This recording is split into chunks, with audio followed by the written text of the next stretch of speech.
అంటే హరీష్ గురించి చెప్పాలి అంటే తెలుగు చిత్ర పరిశ్రమకి ప్రాంతీయత కులాలు ఇవేమి ఉండవు. ఈరోజు మన తెలంగాణ నేల నుంచి వచ్చినవాడు, కరీంనగర్ నుంచి వచ్చినాడు.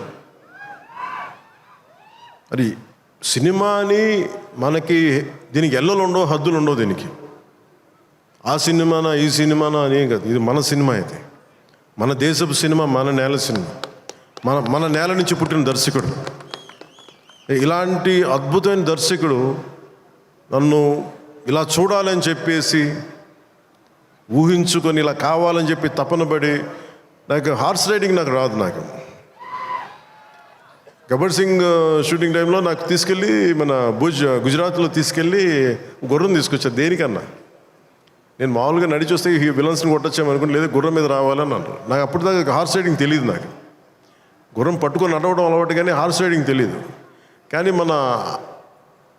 మనోడు అడిగాడు కదా, చేసేద్దామని చెప్పి గుర్రం మీద ఎక్కి దాని చెవిలో ఒకటే చెప్పాను, నన్ను జాగ్రత్తగా తీసుకెళ్ళి వదలు అని గుర్రంతో ఒక్కొక్క మాట చెప్పాను. అది మిరాక్యులస్గా నన్ను తీసుకెళ్ళింది. అంటే నన్ను ఎందుకు చెప్తున్నాను, ఇది మనిషి నన్ను ఎంత కోరుకున్నాడో నా నుంచి చాలా ఆశిస్తాడు.